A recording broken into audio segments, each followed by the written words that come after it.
রাজ্যপাল এসএসকেএম হাসপাতালে ভর্তি হতে চাননি, অন্তত এসএসকেএম সূত্রে আমরা সেরকমটাই জানতে পারছি। কমান্ড হাসপাতালে যাওয়ার প্রস্তাব রাজভবনের তরফেই দেওয়া হয়েছিল। কমান্ড হাসপাতালে যাওয়া হয়, সেখানে গিয়ে অ্যাঞ্জিওগ্রাম করা হয়। অ্যাঞ্জিওগ্রামে দেখা যায় যে হৃদযন্ত্রের 3টি ব্লকেজ রয়েছে।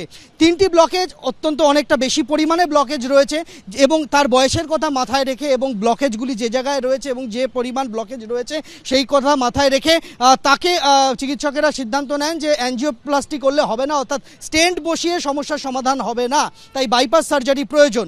বাইপাস সার্জারি করার সিদ্ধান্ত হয়েছে। বাইপাস সার্জারি করা হবে অ্যাপোলো হাসপাতালে, সেরকমটাই ঠিক হয়েছে। সুশান বন্দ্যোপাধ্যায় অ্যাপোলো হাসপাতালের চিকিৎসক, হৃদরোগ বিশেষজ্ঞ, তার অধীনে গোটা প্রক্রিয়াটি হবে, এখনও পর্যন্ত সেরকমটা খবর রয়েছে।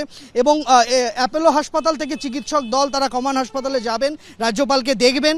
আজকেই তাকে স্থানান্তরিত করার মতো তার শারীরিক অবস্থা আছে কিনা সেটা তারা যাচাই করবেন, তারপরে তারা সিদ্ধান্ত নেবেন। হতে পারে আজকে সন্ধ্যের পর রাজ্যপালকে এখানে নিয়ে আসা হচ্ছে।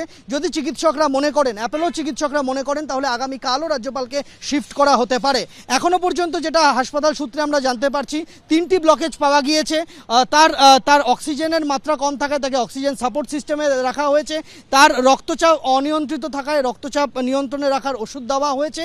তাকে অক্সিজেন সাপোর্ট সিস্টেম তার লাগছে, তাকে আইসিইউতে রাখা হয়েছে। কমান্ড হাসপাতালে আইসিইউতে অক্সিজেন সাপোর্ট সিস্টেমে রয়েছেন রাজ্যপাল সিভি আনন্দ বোস। তার বাইপাস সার্জারি করা হবে, তবে সেটা কমান্ড হাসপাতালে নয়, অ্যাপোলো হাসপাতালে হবে।